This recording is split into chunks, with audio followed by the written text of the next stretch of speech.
It's almost sundown and dozens of Minutemen arrive at area ranches ready for a busy night ahead. See? Packing everything from weapons to cameras, anything that may come in handy as they get ready for a hike through this thick South Texas brush. Oh, you'll like this one. Those who say they know the violence on this border pack a little more heat than others. Self-protection. Defense.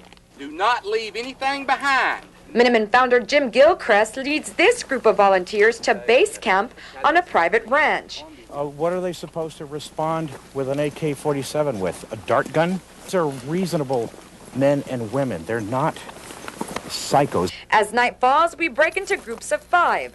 My photographer and I are led by Minutemen group leader Curtis Collier. We're looking for a place to lay low for the rest of the night. But first, a run-in with Mother Nature.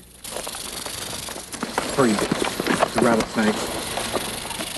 Okay, familiarize yourself with that sound. Snakes and other dangers are some of the things Minutemen have to deal with as they watch the border. In this case, we managed to scare the snake away. Finally, we make it to a place on down the road where Collier says is a hot spot for illegal immigrant crossings. At this point, we're told to listen and whisper if we must talk. We found a spot. They've told us to take a seat for the next several hours, which is kind of hard after that snake we ran into in the middle of the road, but it'll have to do until we find some action. We spend the night discussing small talk. What type of encounters have y'all faced along the border? There's been all types of encounters. Collier says they encounter mainly illegal immigrants, but have had encounters with drug cartels and even Mexican soldiers in the past.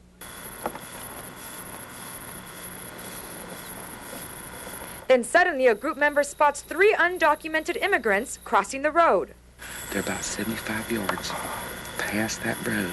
Using night vision binoculars, we find their tracks, but realize we've scared them away. Collier believes we may have caused them to head back south. Not an apprehension, but a sign of success for the group.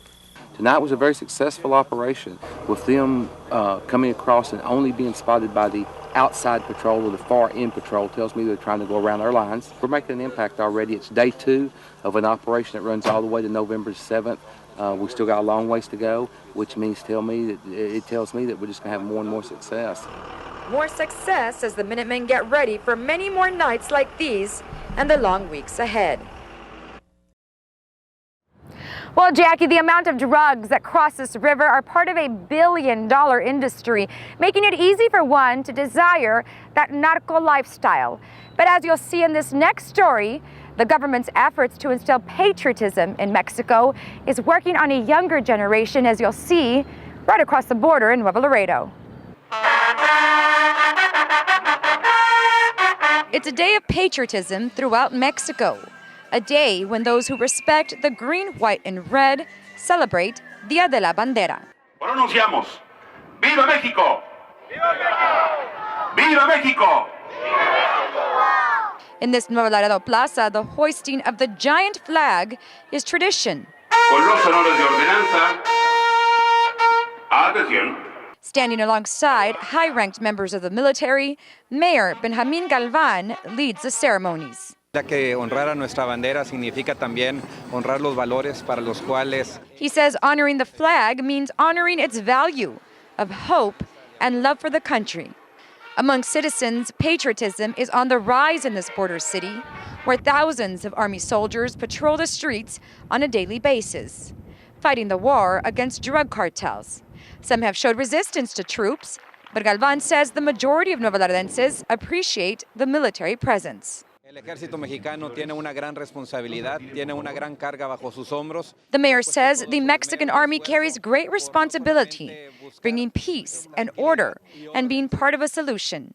De nuestros padres y nuestros hermanos. At this event, everyone, including the very young, stand at salute.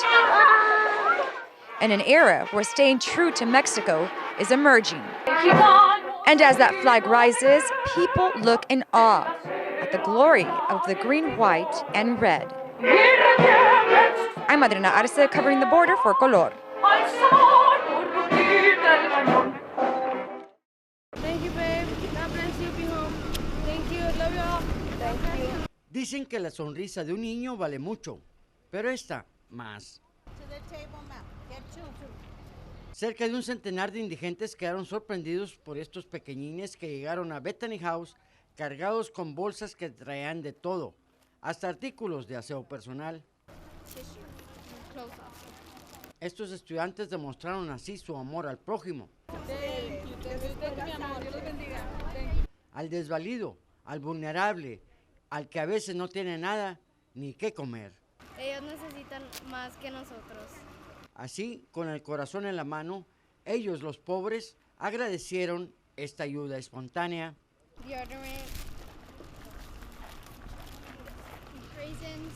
Lo veo muy bien, pues aquí a veces necesitamos, pues no tenemos nosotros a veces para asearnos o cierta cosa, y lo veo muy bien, o sea, magnífico, porque están aprendiendo a dar algo a los que no tienen.